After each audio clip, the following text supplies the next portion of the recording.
So I was here Monday for this class. I it's on Blackboard, but I wanted I didn't want to miss another day because this chapter is taking me longer than I expected it to. So I wanted to go ahead and try to get as much done as I could. So the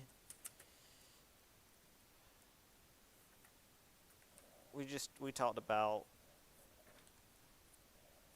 we already did the art stuff, witch craze in France and Austria, Prussia, all that. So that's all on Blackboard, all on the video. So sorry, but that means we can hopefully finish this chapter today and move on to chapter 15.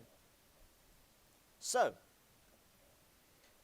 we finished with Sweden last time, which was this weird sort of partial absolutism.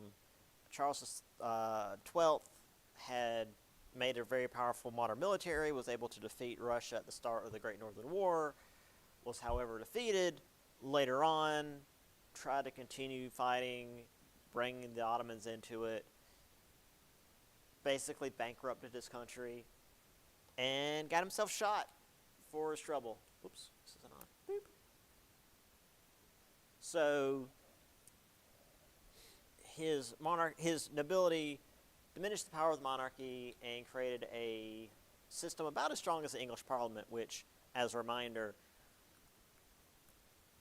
at least in, well, we'll get to that actually today, but by the time we get to the end of what we talk about with England, the English Parliament is equal to the king. When we did our whole American Revolution thing, we talked about, oh, the king's being a tyrant and, and blah, blah, blah. We were just angry at Parliament for taxes. Like, it wasn't the king doing anything that the king couldn't do. It's just we didn't have representation in Parliament because we were all the way across the ocean. But, like, that was normal for colonies. So, yeah, just FYI. Right. Venice. Venice has been making all the money since Renaissance at the least. They were where banks were invented because they were running out of places to put their money. Wait, no, was it Florence? It was Venice. The banks back then were literally just warehouses with locks on them that were kept safe because, again, they didn't have anywhere to keep all that money. They were literally making so much money it became a problem. So during this era, Venice ended the 18th century as a rich trading power. However, it didn't really grow like the other nations did. Therefore, it was being left behind. It avoided the 30 Years' War. It didn't descend into civil war like most of the other Italian city-states. But because it was doing so well, it had no pressure to modernize, to change at all. And again, when you're in a world that's changing and you're sitting still, you're being left behind.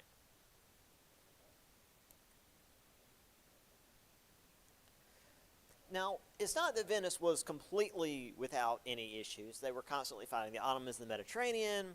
They lost Crete, took part of Greece, lost that.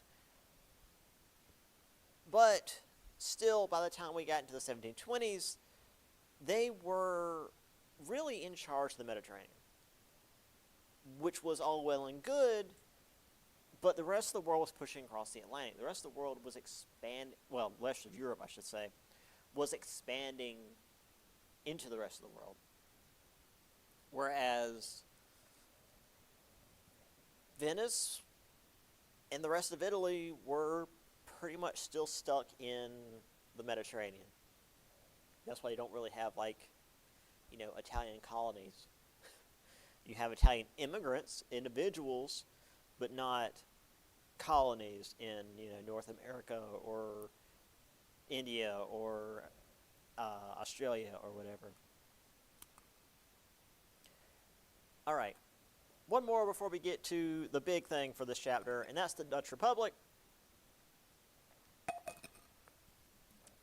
There was a Catholic Protestant split, which led to the Dutch Republic and the Kingdom of the Netherlands. The landed gentry were in the Catholic South, and the trading ports were in the Protestant North. And due to how small in the country was and how heavily concentrated the people were who were people of means, they had money, and also the trading posts all over the world. The Dutch Republic was, I would argue at this point, like second to Britain in terms of global trade. They were really well off. Citizens were the richest in the 17th century and often would put their money into making the Republic stronger. So in this era, when it comes to technological progress or even just like social progress, it was the Dutch. It was the Dutch that were leading all of it.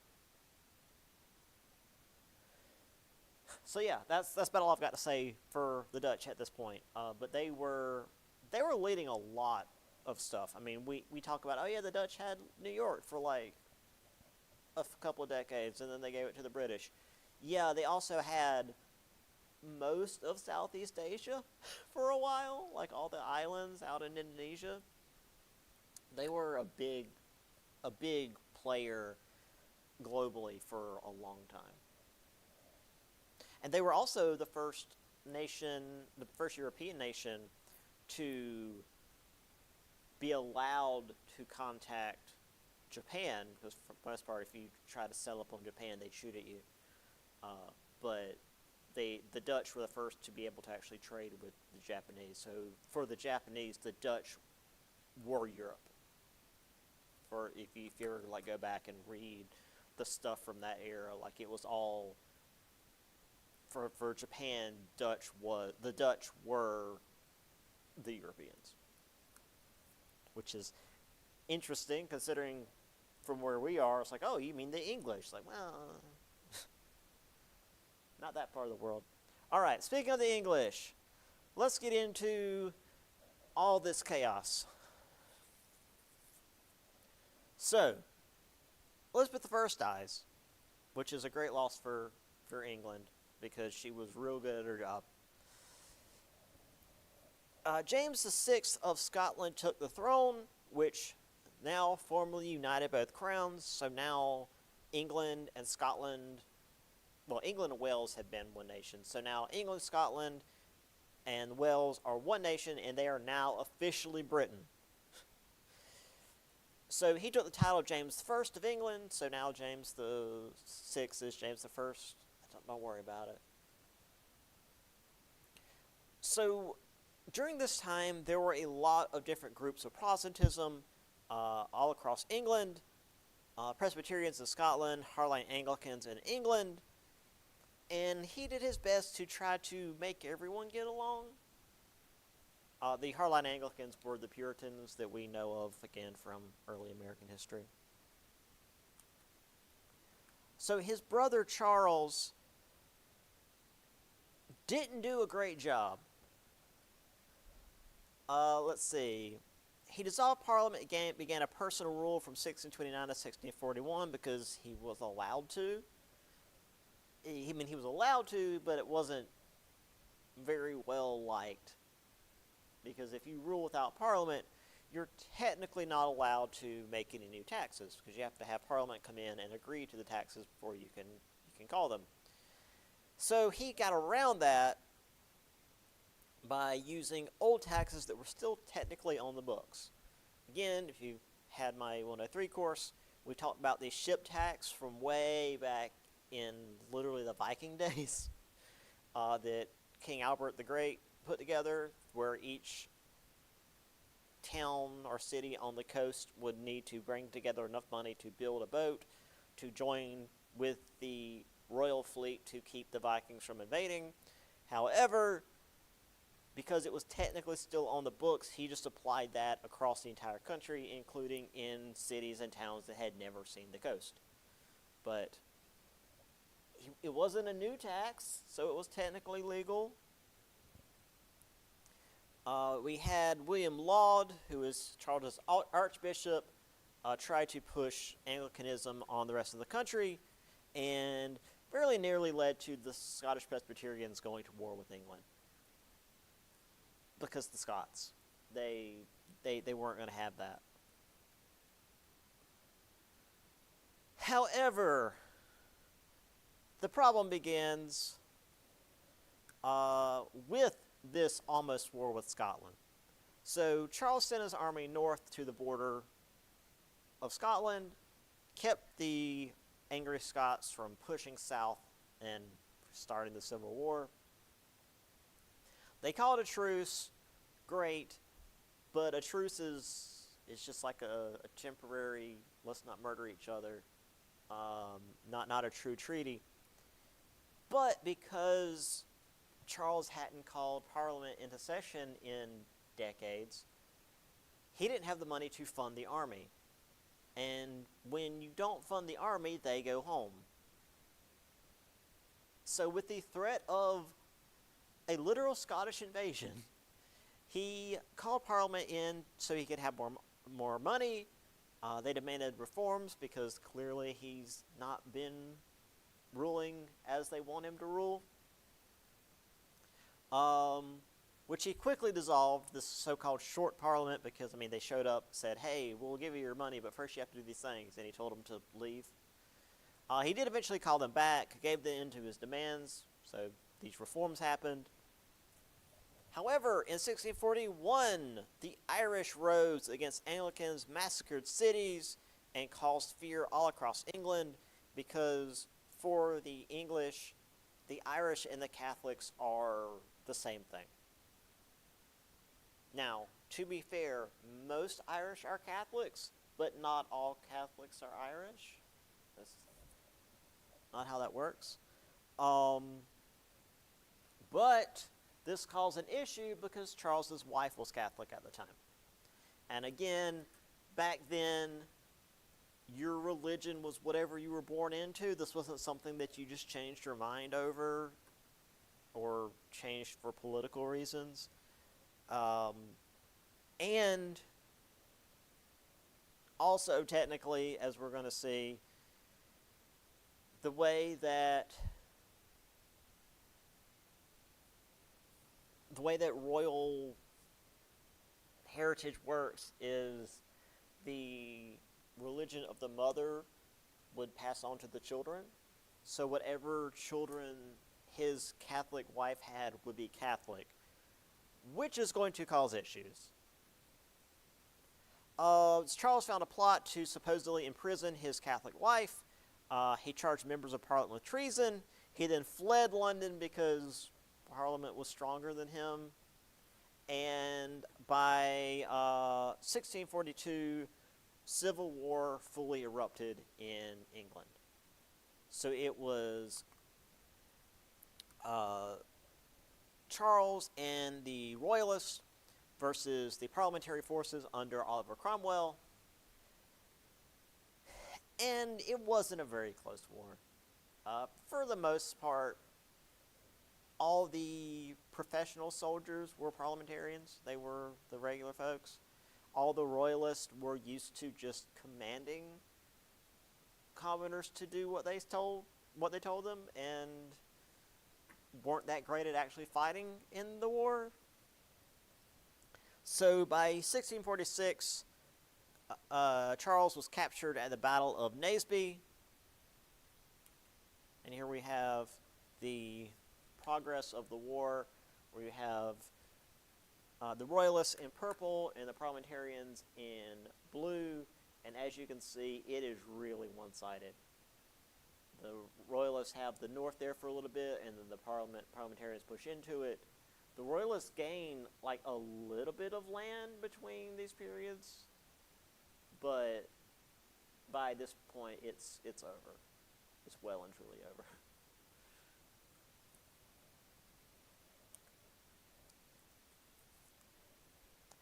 So, king's captured, war's over, great. What now? However, Charles still insisted he had divine right to rule. He's the king. What you gonna do? So for 2 years, the government that was just now ruled by Parliament, because, I mean, you can't have the king ruling when we just had a war against him, Cromwell decided the only thing they could do was kill him. They charged him as a tyrant and thus a traitor to England, and Charles I was beheaded. Excuse me. So Cromwell took over as Lord Protector, if I remember right. Crushed uprising in Ireland. This is a particular part of Irish history that anybody with Irish blood usually discovers in their lifetime. Cromwell did to the Irish what the American government did to the Native Americans. He rolled in, he wiped out entire towns, entire cities. Those that were allowed to live were pushed westward into lands that were not really suitable for farming, but it's either you go there or you're going to be killed. His troops were settled on the richest lands in order to keep them out of the hands of the Irish. He settled Scotland, which put Charles II on the run. Charles II, of course, being Charles I's son. Yes, as I said, took the title Lord Protector. He allowed some level of religious toleration in England. There were a lot of new sects that ran around, including nudists known as Adamites, which, like, I mean, I've not been to England, but I've been to Ireland, and that's not exactly whether I'd want to run around nude in, but whatever. Now, that said, while Cromwell did allow for more religious toleration, he was still a Puritan. And this led to a big rise in Puritans really in power. There were a lot of Puritans in high positions of power in England. And this also shifted things in America for a little while. So here is Cromwell. And apparently, according to my Irish history professor, whenever you're in Ireland and you teach about Cromwell, you have to spit on the floor whenever you say his name. Because they just hate him that much.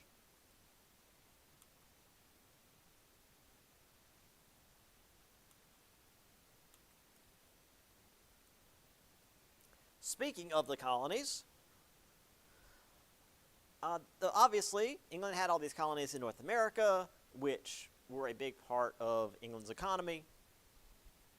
There were the Navigation Acts of 1651, where all trade had to go between, or any trade between North America and Europe had to go through London first, which resulted in a trade war with the Dutch, because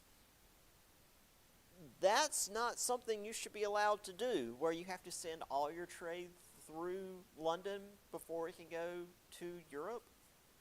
Like, what's that got to do with... I mean, it's just so they can tax the goods again. Like, anything coming out of the Caribbean would have to go all the way up to London before it could go into the rest of Europe. Well, the Dutch weren't having it. There was a brief trade war with the Dutch. A little bit of shooting, but by the time the English moved in on New Amsterdam, which became New York, the Dutch had been fighting the natives there and were just ready to leave anyway, so we got New York, or the English got got New York from the Dutch without any real issue. Cromwell pushed for more colonization, so throughout Canada, North America, the Caribbean. So Cromwell did eventually die in 1658. His son Richard took over, but as we often see in history, you get this, well, I don't know if I can say great ruler with my Irish blood, but you get a competent ruler, and then they're like, oh, well, we're going to have a dynasty now, and now my son's in charge, and his son was garbage, and Parliament kicked him out. So they brought Charles back. Charles II, Charles the first son, who had been on the run after his father was murdered by Parliament. Well, executed by Parliament. I guess I shouldn't throw around the word murdered like that. But, yeah, they're like, hey, Charles, sorry about the whole, like, killing your dad thing and running you out of England. Because I think at this time he was in France, because that's where all English royals that are on the run from the government go, is France. So they're like, hey, Charles, want to come back? Well, cool. Charles is back. This was called the Restoration. And it was good for some people. So he reestablished the Anglican Church as the official Church of England.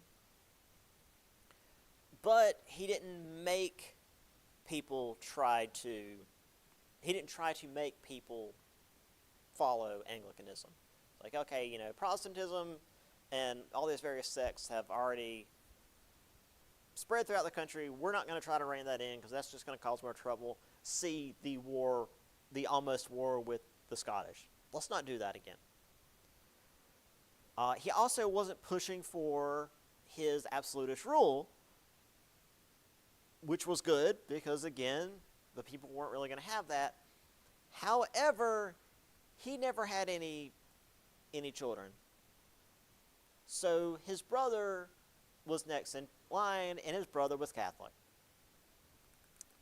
Now, the reason that's an issue, if you recall from earlier in this chapter, the way the laws worked, whatever the religion of the ruler would be the official religion of the land. Well, England's been staunchly Anglican for several decades now, maybe almost 100 years. Well, yeah, with Elizabeth, it's been a long time. And now getting a Catholic king, because remember again, Catholicism was seen as equal to the Irish, and the Irish were basically these bloodthirsty savages that would try to eat English children. The English, they're really good at dehumanizing everybody. So this led to the exclusion crisis. And this actually created the modern English political parties. So, and again, just to really get into the English mind a little bit, so you have the Tories, which was a derogatory term for Irish bandits and therefore Catholics, supported James's right to rule because if you're supporting James, you must be an Irish bandit. Therefore Catholic. Therefore, yeah. The Whigs, which was a term for Scottish bandits, which is to say radical Presbyterians, proposed that Parliament choose a different king. Therefore, they didn't like the Catholics. Both names are derogatory, but that's just how the English work. I may have mentioned before, I was raised Methodist. That's technically a derogatory term that the English came up with because the followers of John Wesley, I forget exactly what it was originally called. Maybe it was just Wesleyanism. Their detractors were like, oh, you're just following the methods. You're not. Your heart's not really in it. You're just a bunch of Methodists. And they're like, oh, that sounds good. We'll stick with that. That's just how the English are. Yeah. Yeah, because it was an insult. And they're like, yeah, that works. That sounds good. We like that. Same with the Tories and the Whigs. They're insults. You're saying that, oh, you support the Catholics? Well, you're just as bad as an Irish bandit, which is to say a bloodthirsty murderer. All right, we'll stick with that. Yeah, so that's the English are real. That's a lot of English terms. If you look back into like where they got these names from. It was usually somebody insulting somebody else, and they're like, "Oh, I'm gonna wear this with pride."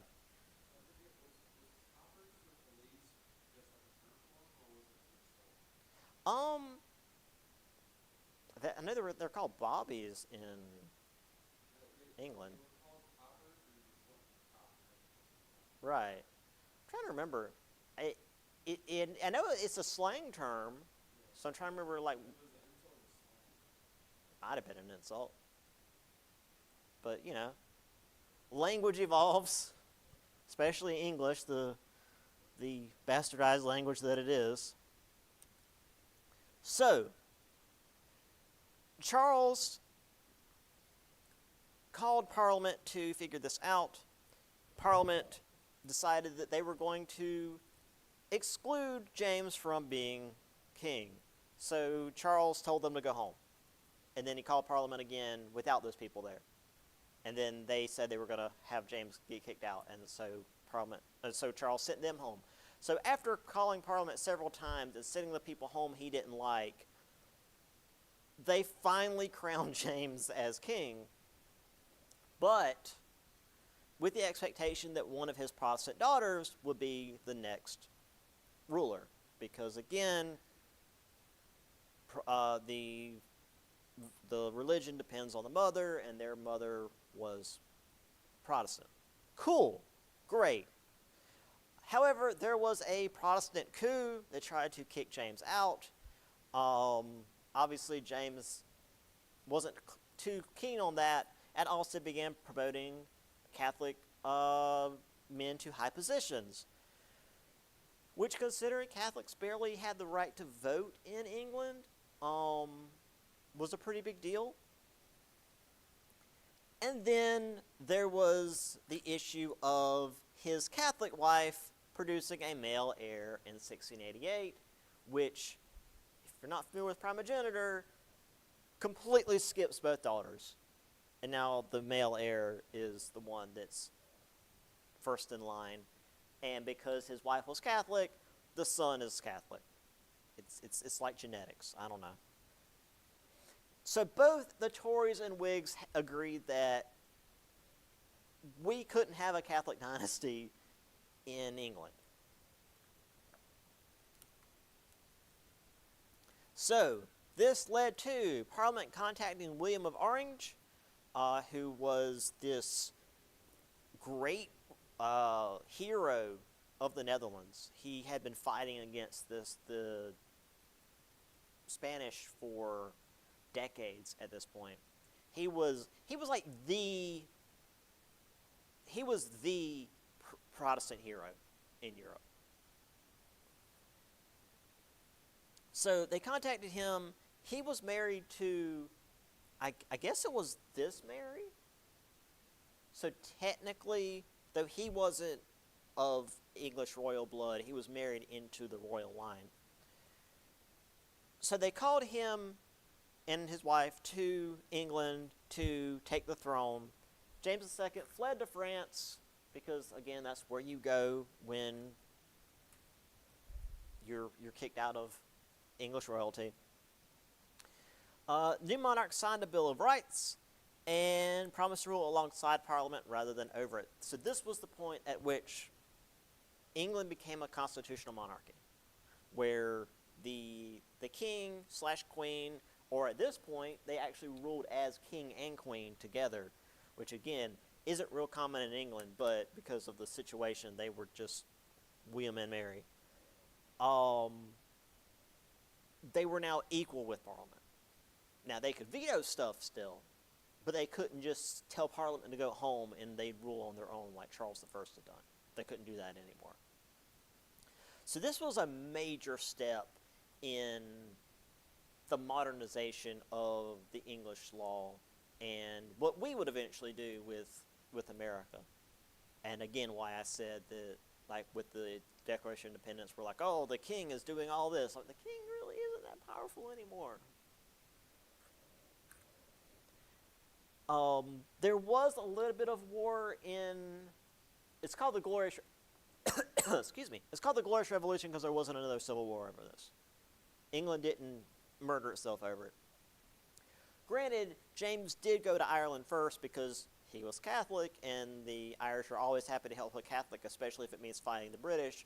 So there was a little bit of warfare in Ireland over this, but eventually James fled to France. All this happened, great. However, nobody had any children after this, apparently. Neither William, Mary, or Anne. So this entire royal line disappeared. So they had to find some cousin of some cousin to come and be king. And they had to go to Germany, well, what would become Germany, and they got George I of the House of Hanover. This is where the modern British royal line is from. They're German. Which is why today it's their, so-and-so of the House of Windsor because World War I happened. And they couldn't be of the House of Hanover because that's German and we can't be of Germans. So they changed their not even last name, but like their moniker to Windsor, which is just the Windsor Castle. There isn't a Windsor in the world. That's not a place that exists besides the castle. So yeah, that's England. It's always a lot. England just can't do anything simply. The most simple thing was the Glorious Revolution, was just that, hey, there's a lot of stuff happening. Let's just clear the slate. William and Mary come over. Everything's fine, more or less. Cool, great. And then, I like to include that at the end because we didn't get any heirs of William and Mary. All right. That's chapter 15. 14.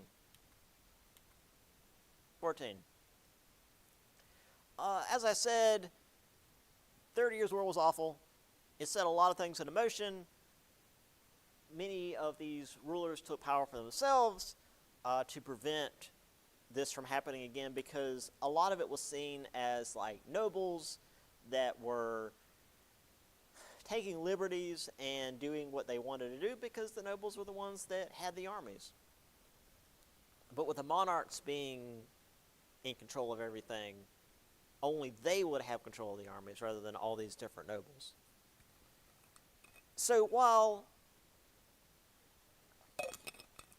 France is often seen as like the archetype for absolutist monarchies, and indeed this next chapter is going to mostly be talking about France, absolutism was more absolute as you headed further east. It was absolute in the eastern countries, and then when you really got to Russia, it was just like there was nobody to question the Tsar. That was it.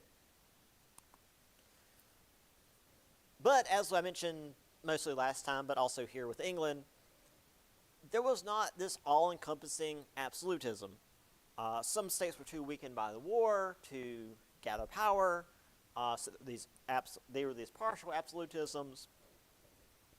And then you had Venice, Dutch republics, and then the rather violent events in England that showed that maybe absolutism wasn't the way to go.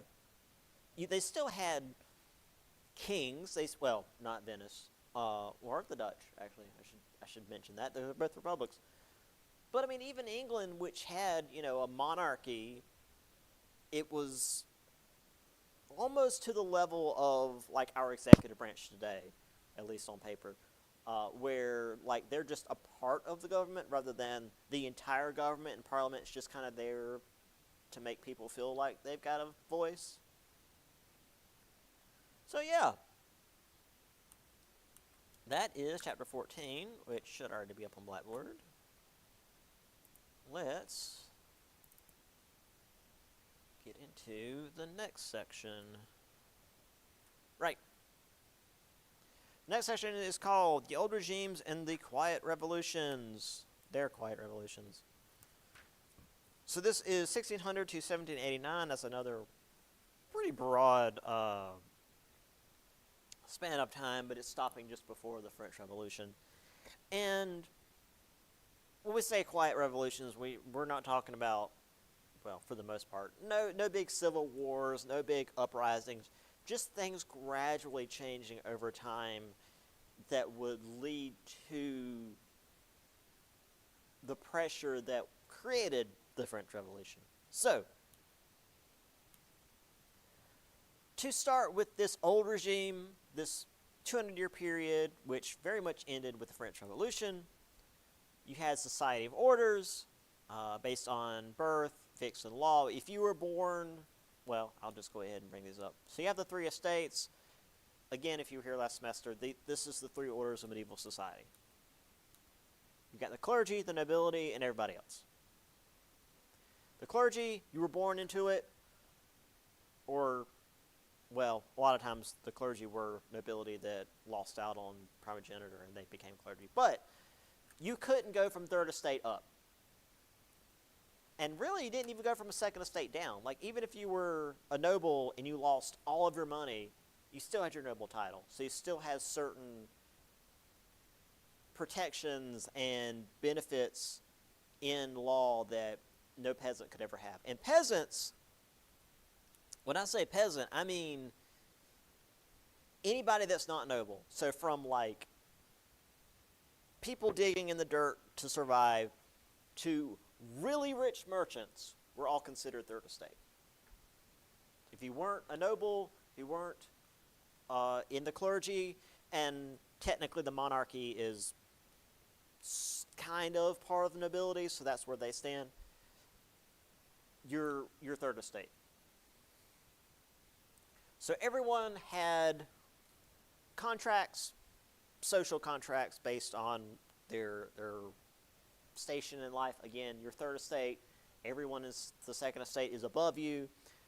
First estate didn't really do the same with the second. They tended to get along. They tended to do the same stuff, especially in France, because the first estate was just a part of the government. So, for example, you had seigneural dues, where a peasant had to pay certain obligations to his lord, work the land, pay a certain percentage of what he harvested, etc. And this is, if you can tell, this is all medieval. This all goes way back to the 1400s.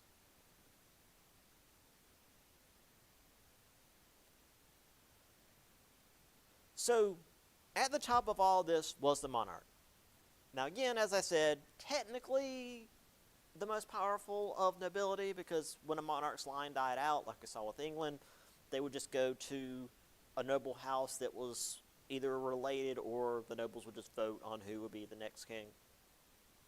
But technically, once you're the monarch, you are overseeing the three estates. And at least in these absolutist regions, you were the law. You were the last say in anything. And you, especially the king, especially with, say, France and Russia, were above the law. So, all that said, there were still certain social obligations, social contracts that the king was expected to fulfill. They were expected to work, build armies, pass laws, build foreign relations, do king stuff, and also play, which is to say more domestic social things, establish balls, theaters, academies of science, do things that are beneficial to the country internally. Now, what was seen as the most important pastime of a monarch was the hunt. They loved to hunt. Louis XVI was reportedly hunting every other day. And this wasn't like where, my dad hasn't been hunting in a long time, but I remember, as a kid when he would get up to go hunting, it'd be, 2, 3 in the morning, you bundle up and you get your rifle and you'd go out and sit in a deer stand for hours and try not to freeze to death and get a deer. I think I've got an image, actually, of the hunt. I'll show you guys in a minute rather than try to describe it. Now, there was some conflict between the First Estate and the monarch. The monarch especially, or the First Estate often, I mean, they were the church, they were the clergy. And the monarch wanted less religious holidays. Any guesses as to why the monarch wanted less religious holidays?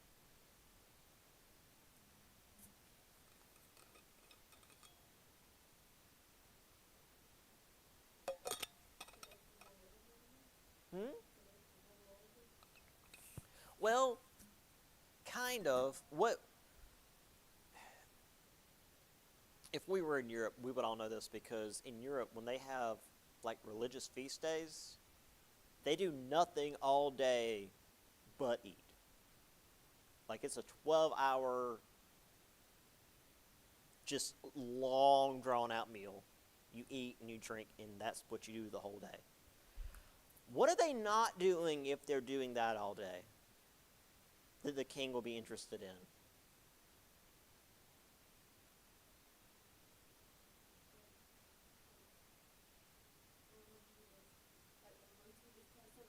It's not the hunt. It's statecraft and exactly because if they're working, they're making money, which then they're paying taxes to the king. If they're not working all day, they're not making any money. Therefore, they're not making any taxes for the king.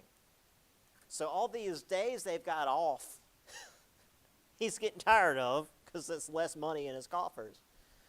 Um, and especially in the case of Louis, he appointed his own bishops so that they would do what he said, and then even, especially again in the case of Louis, any different religious groups in France, not just Muslims and Jews, but also different groups of Christians that weren't, I guess Catholicism was still the norm Catholicism was still the big one in Russia. In France, any non-Catholics were just kicked out of the country because they were seen as, causing trouble.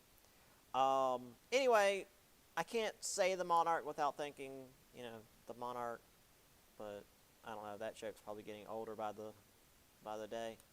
So here is the hunt. You go out on horseback with like a dozen dudes also on horseback and several dozen dogs, and you would run foxes and deer and rabbits and whatever else for the entire day. Usually, though, of course, as the king, you weren't doing much, but it was a whole production. And needless to say, when you're out doing that, you can't be home doing king stuff, which is going to be some of the issues they bring up for Louis XVI. Oh, speaking of Louis, this was the royal fashion at the time. Besides, the cloak and the fleur-de-lis, this was at a time when apparently your calves were the main measure of your virility. So this was when high heels were made a thing, and men wore high heels so that their calves looked good, and so they could, imply that they had big wieners. Because we're talking about men throughout history, so of course that's what it's going to be. So yeah, again, don't ever let anybody tell you, oh, we need to go back to traditional gender, blah, blah, blah. It's like, how far back you want to go, guys? how good are you at walking in heels? And look, that's not his natural hair. That's a wig. Because, again, this is 1700s. I mean, we've seen the Founding Fathers. Everybody wore powdered wigs. Yeah.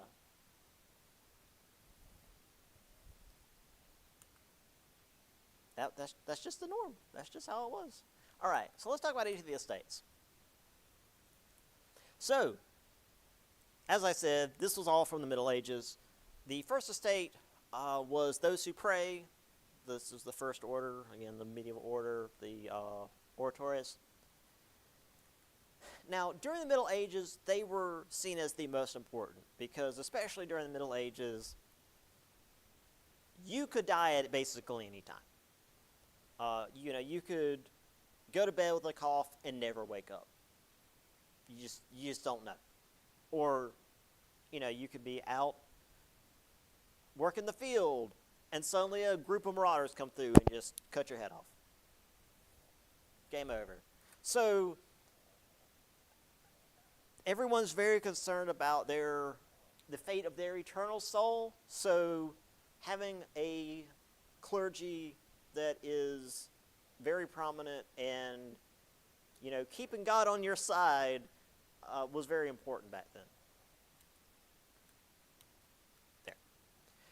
As I said, after the advent of primogeniture, which is to say the oldest male heir gets everything and everybody else is out of luck, a lot of high-ranking clergy were aristocrats who had royal blood, or not royal blood, noble blood, but just didn't have the title because they had an older brother.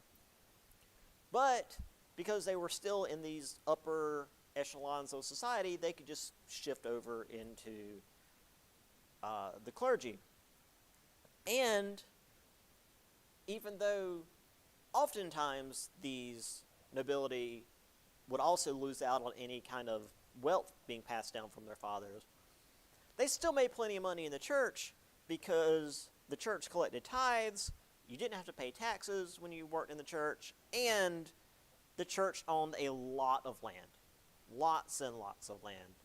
And land was where you made your money because people lived on that land, and the church just treated the land like any medieval landlord would. You worked the land and you paid the church taxes.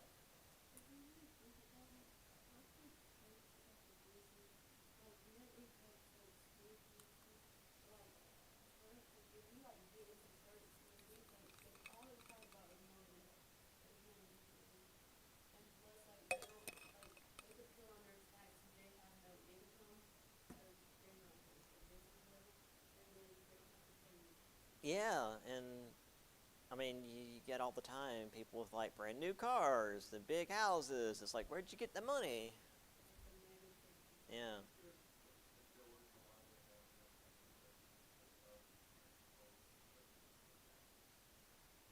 Well, it's supposed to be because separation of church and state, but yeah, but also the church is, yeah.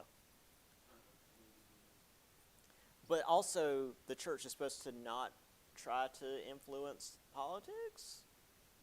That's part of the no. Yeah, that's part of the agreement. Um, so at least back in the old the 1600s, a lot of the challenges for the church was direct contact with sinners because if you've ever been in a Catholic church, even just physically seen one, they're huge, they're ornate. Uh, it's not. I mean, I was raised Methodist, so here we are. Our church was maybe 100 people slam packed. It wasn't big. Um, that's much more intimate and personal than these massive Catholic churches with hundreds of people. And also, the Catholic Church, the doctrine was read, liturgy was read in Latin. Nobody could speak Latin unless you worked in the church and learned to speak Latin. So you were there for vibes, man. You were there because you had to be. But yeah, there was this disconnect between the people and this high and mighty church. So a lot of Protestant sects were specifically meant to bridge this gap. As I said, I was raised Methodist, which I was telling Oh no, we were just talking about that. Yeah, it's an insult. um, Pietism is a German group.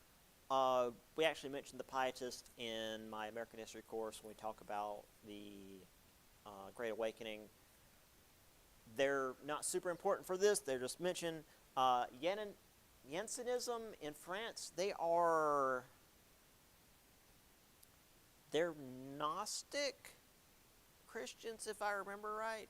So they've got a slightly different view on, I think, the Trinity. They've got some slight difference in their doctrine that had other Christian groups literally murdering them. So there was something there. But yeah, they're a big group in France.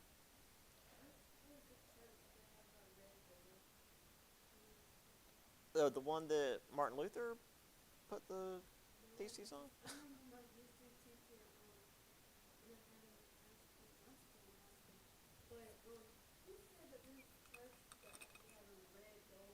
Hmm. That it's that particular sect. I'm not sure. I mean, it makes sense, but I'm not certain. Hmm. It is or isn't? Oh, okay. That's what I figured. That's when you hear it is, oh, the coppers are after us.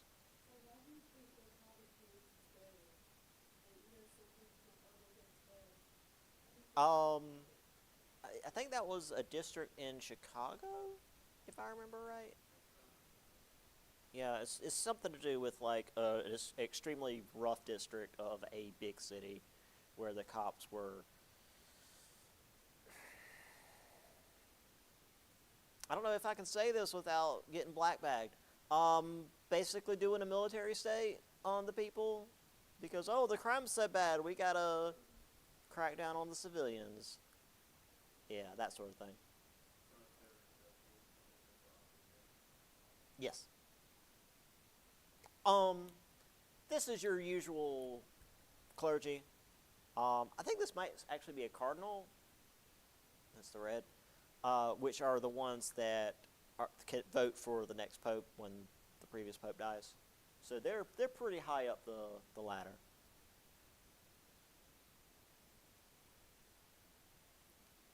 Second estate, the nobility. Again, back in the Middle Ages, they're the knights. They're, at least here though, they're the descendants of the knights. In the 17th and 18th century, nobles were just descendants of these families that had been ennobled by a king in the past. So, usually not doing much fighting anymore.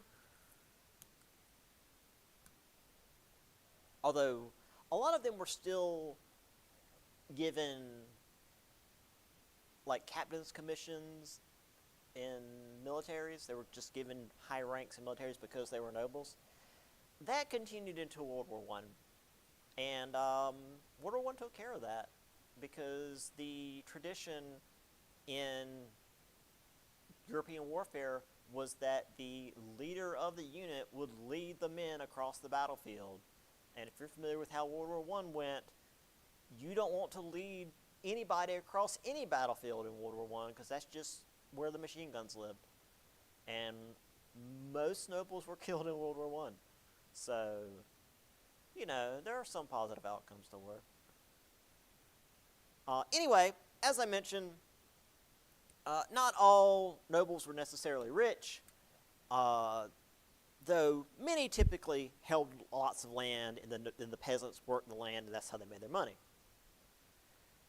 But even if they weren't wealthy, they had certain rights and privileges, and just the law did not apply equally to them as it did to everyone else because of this noble status. So by the time we get into the 18th century, 1700s, nobles were more known for the fact that they spent a bunch of money on garish stuff than really anything else. If you were a commoner and you racked up a lot of debt, you could be thrown in debtor's prison, which seems like a great way to make the money back. Just, hey, you're in prison now. You're in prison till you make the money back. Cool. The nobles, and especially the monarch, could borrow money as much as they wanted, and they would never face any kind of legal repercussion because they're nobility. They're above it. So nobility became what we think of today like the Gilded Age, the late 1800s, when everything was ostentatious and people were spending money they didn't have to try to show off how much money they were pretending they had. That was the nobles of the 1700s. That's why you have all these big like gaudy manors and castles and whatnot, because it was just the nobles trying to show off how wealthy they were, even if they weren't.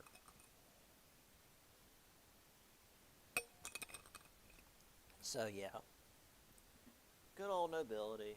And like I said, I had that image there of, I guess these seem like French, just different outfits.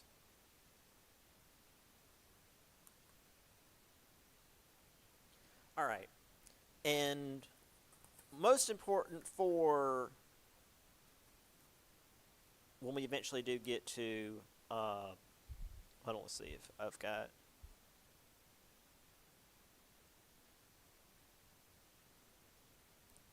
right, yeah, the Methodism is still pretty closely tied with the Catholic Church, or not the Catholic, the Anglican Church, which itself is just like a rebranding of the Catholic Church, at least at first, because I remember in my liturgy as a child, when we would do like the Lord's Prayer, part of that was literally, I believe in the primacy of the Catholic Church. I was like, what? So yeah,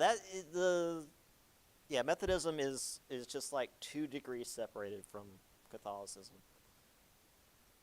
Anyway, Third Estate. This is very important for when we eventually get to the French Revolution, because they're the other like 95% of the population. So in the Middle Ages, they were those who work. As I had mentioned before, initially just peasants, just farmers, poor farmers doing their best to survive. But by the time we get to the end of the Middle Ages and into, this is sort of the early modern ages, it's everybody.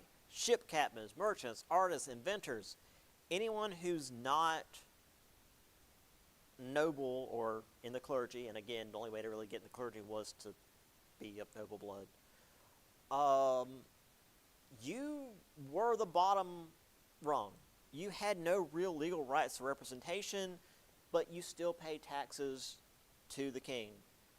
You were the backbone of the nation, of the kingdom, really. I shouldn't even say nation back then. It was the kingdom. You know, you were part of this huge empire, but you had no rights. Not really. If you're walking down the street and you bump into a noble, literally physically bump into a noble, they could have you thrown in prison because you harmed them if they felt like it. It doesn't matter. Now, this is very important. Clergyman Emmanuel Eustace Saez, technically First Estate, but he saw what was going on. This guy remains important well into the French Revolution. So, he published a pamphlet called What is the Third Estate? It's really short. This is almost the entire pamphlet. Actually, is it at the end of the chapter? Let me see.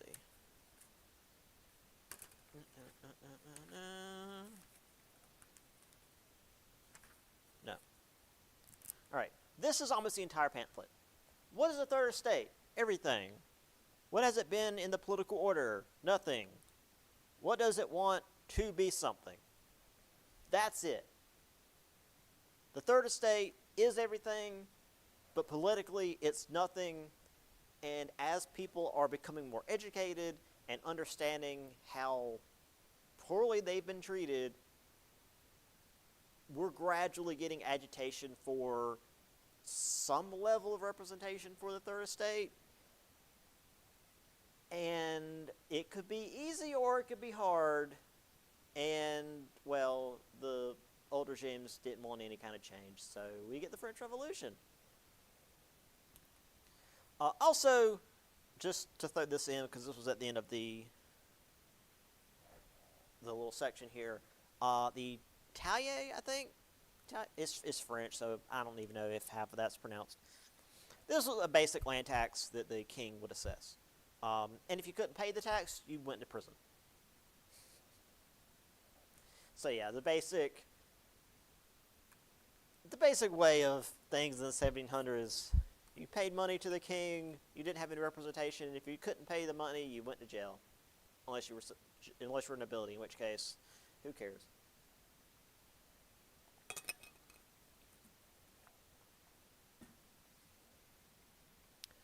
This is an image in French. I can't read French, but this is, you don't need to be able to read it to understand what's going on. You've got the first and second estates sitting atop the back of the third estate, quite literally breaking his back while he is holding up the rest of the kingdom. And here he's got a hoe there, so he's clearly a farmer, just like the bare bottom rung of the third estate that is keeping up the rest of the nation. And I think, oh yeah, so you got this, and then you've got the response to that, where the third estate realizes that they can unshackle themselves and they can fight back. And the first and second estates are not happy about that at all. Also back here is the Bastille. We'll talk about that later. That's real important, symbolic. But yeah, so this is about to be bad for certain parts of France. And then, I decided to include that. Because, it's correct. Alright. Let's get a little further before I call it a day. Because I want to try to get as much done as we can. I'm so far with Tuesday, Thursday class. Because we've missed so many Mondays. So, living in towns was certainly better economically. However, the living conditions were rough. Needless to say, running water wasn't exactly a thing. So disease was real common. And also, the cities were packed together real close with no... Fire safety wasn't a thing. That just wasn't... Obviously, there were no sprinkler systems. But, even just how buildings were built, there was no concern for, fire escapes. Or even just being able to get people out of a building in any reasonable amount of time. So, for example, in 1666, most of central London burned down. This was also, I believe, a year after the plague came through and killed a bunch of people. So living in the city sucked. You were either going to die from disease or burn in a fire. Also, the people living there, because of the situation, the environment they had to live in, were pretty rough. You were just as likely to get shanked walking down the street as anything else. London's notorious for people getting shanked. So, by tradition, if an escaped serf survived a year and a day in a town, he could have his freedom. If you're not familiar with serfdom, serfs were kind of like slaves, but rather than we think of American slavery, where people were bought and sold like cattle, serfdom, the people are tied to the land. So your family is under serfdom to this particular noble family. And you've lived on this same plot of land for generations. Your parents and grandparents and great-grandparents, as far back as you're aware, has lived on this land and farmed this land. And that's what you're going to do until the day you die, and your children, and so on. If that land gets sold from that noble to another noble, cool, you're still working that land, you now just work for a different noble. As I compared it, and I don't know how super accurate this is just the analogy I came up with. If in America we treated slaves like cattle, in Europe serfs were almost like the trees in a plot of land, where if you buy the land, the trees are just part of it. You know, if you buy an acre of land and there's trees, you're not going to be like, oh, well, how much for the trees? Are you going to take the trees with you? The serfs are just part of the land. So if a serf left that land, that was illegal, and people would hunt them down. But if they made it into a city, and they survived for a year and a day in the city, and weren't, murdered or died of disease, then they could not be a serf anymore. That's how rough it was in a city. If you managed to survive there for a year, you could basically break this generational tradition. Still, though, towns were basically the only place you could get any kind of opportunity, especially for coastal towns. Pay for dock workers was much higher than working as a farmer, but when it came to making real money, it was the artisans, and we'll get more into that next time. But it's people that make. Well, again, I always go back to American history. Like Paul Revere was a silversmith, for example. That was money. Loading crates into ships, not great. More than you'd make as a peasant farmer, but you certainly weren't going to be rich like someone who was a blacksmith or a cobbler, a person that made shoes, or someone who made stuff. I got an image of the London Fire here, the Great Fire of London. This is obviously a painting, where the people had to get in boats and escape into the river because it seemed like there was nowhere to go. It was real bad. And in fact, I've got, I think, a map of just how much of central London burned down. And while it's kind of hard to grab that geographically because we don't live in London, so it's like, oh, I don't know, how long this particular street is. But this is a lot of London that burned down. I mean, it almost got to the Tower of London. This is a kilometer, so this is about a mile wide of the city that burned. So about 2 kilometers is a mile, so it's about a mile length along the river, and maybe about half that height-wise. Yeah. And then I made the terrible joke.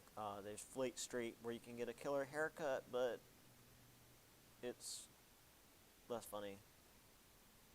Anyway, we've only got 5 minutes. We'll get in the artisans next time.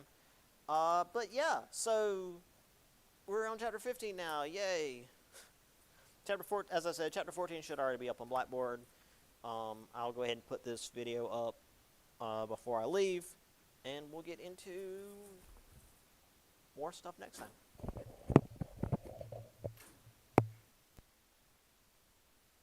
Online folks, I am going to be putting up the discussion day sometime either today or tomorrow, so be sure to catch that. That's your attendance. Thank you.